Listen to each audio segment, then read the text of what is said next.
Hi guys, I just got a package from the Netherlands and I thought you might be interested in what's in it. So let's open it up and take a look.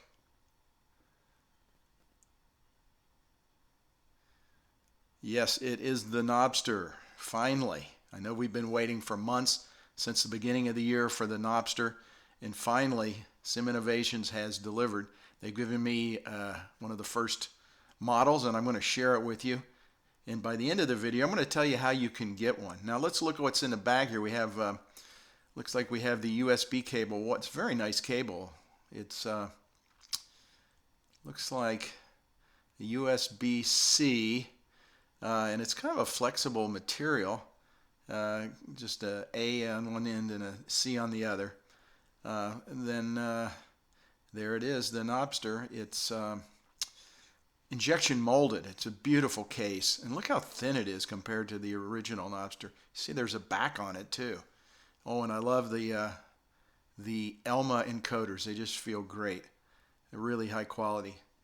And also in here, I think I got everything. Oh, the screws. We have some mounting screws to mount that to some panel or however you're going to mount it. And we'll talk a little bit about that later. But I wanted to show you and give you a little background on the Knobster here. Before we talk about how you can order it, I wanted to show you a little bit about how the Knobster evolved, as it was my original idea, and the guys at Sim Innovations were drawn into the project with me. When I started to first use Air Manager in late 2014, I noticed a couple things. First of all, I noticed that if I was using my touchscreen and I put my finger over a button, just like the mouse, I could click that mouse button with my finger and just like touching a real screen. I thought that was awesome. The second thing I noticed, that dials were very difficult to use, but I noticed that the way Air Manager was programmed, if you put a mouse over, hover a mouse over a dial, you could use the scroll wheel in both directions to twist that dial. I came up with an idea. Why couldn't I take a mouse and use the scroll wheel and a mouse and attach a knob to that and use it very much like the knob that you would use in a cockpit, and that way I could just put my touch any knob and that mouse would be placed there and left there, and then I could use the scroll wheel. So that was my first iteration, and it was fairly crude looking, as you see here. It did work though, but it was very hacky, and the guys at Sim Innovations weren't too excited about it. Over the next year or so, I continued to work on my idea, but it was touch control was introduced to Air Manager. Of course, I lobbied hard for touch control, but unfortunately, when I instituted touch control, which made all the controls operate correctly, that hovering operation of dials with the scroll wheel was disabled, because when you touched a touch screen on touch control, of course, it put the blue circle there to allow you to use your finger to go around the circle. So I was happy with that for a while, but I still had the idea of this knob in the back of my mind, and I continually mentioned it to the guys at Sim Innovations. So as we jump ahead to late 2017, I was able to take the new Arduino technology and create a mock-up of how I thought this should work. By then I had decided that I needed to use a dual encoder with a push button, and then just select the knobs and have a yellow highlight showing it different than the blue highlight. And here I built just a sample with several simple knobs of different styles to demo how it might work. And I think this was what convinced the guys at Sim Innovations that this idea had some merit when they actually saw it in operation and could understand how I wanted this to work. They finally jumped in and made a commitment to build this technology into Air Manager. And therefore, they came up with what we have now with the Knobster. And this enabled us to start to make a Knobster and to produce Knobsters that could be sold, which we started in early 2018 as I teamed up with my friend Chuck Kindle. Now Chuck's just an all-around brilliant guy, but he was able to design the case, which we printed, 3D printed. We used the ELMA encoder. We came up with several mounting schemes. This one using a suction cup, which would still work with the new Knobster. And we talked to the guys at Sim Innovations, and they allowed us to try selling these things and see if there was an interest. And we had good response. And the idea was to continue to make these. But the guys at Sim Innovations were never really happy with the Arduino solution because it had its limitations. It required loading the software, the communications is not as reliable, and they really wanted to build a USB version. So we agreed that we would try it. If they liked it, if there was a market for it, that we'd turn this over to them at some point in the future and allow them to produce them. After about 8 months of good sales, the Sim Innovation guys rightly thought that they should get a cut of the action since they did all the programming of the software. So because Chuck, who was really running the business, didn't want to take a lot smaller margin because it just wasn't worth his time, he didn't really need the job, and I was only getting a small royalty on each unit. We decided to turn it over to them at the end of 2018. As you know, the guys at Sim Innovations have been very busy over the last year, and it took them a little longer to get up and running, and that's why you haven't been able to buy a Knobster until now. So let's mount this beast and see how it works. Now I've 3D printed a ball mount to use with the RAM fitting you see there, and you can see the whole pattern matches up perfectly with the new Knobster, which is slightly different than the old Knobster.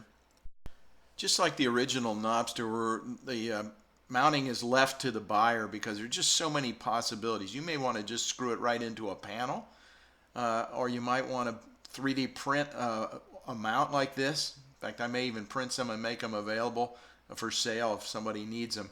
Or you can take the plans and get anyone to make them.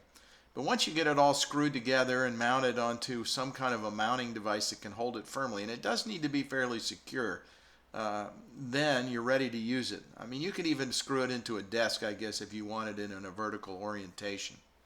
But once you get it secured, you can mount it. And then once you mount it, this thing is truly plug and play. I mean, you just need to install the, it's sleek looking, isn't it? Really a nice design. Getting rid of that Arduino board allowed it to be very narrow. But anyway, you just need to install the USB-C right into the bottom of the thing. It goes right in very easily, and then you can orient it any way you want. You have that cable, which is quite flexible, and then you just need to attach that to the computer, and it's just simple as plugging it in, and it's ready to go, just like putting a mouse in. Nothing else to do. On the software side, it's just about as easy. Just really one thing you have to do. Before, if you like to, you can go to the Devices tab. When you click on that, you'll see that the Knobster is connected if it's shown in bold print. But just go to the panel that you want to use. Just go down and find the panel. I use the 737 Zibo forward panel I'm working on. And then you go to the Knobster and just select a Knobster A enabled. The disabled is a default. So turn that on and then you're ready to go. You can just open your panel and you should have the behavior. So here's the main panel I'm working on for the Zibo 737.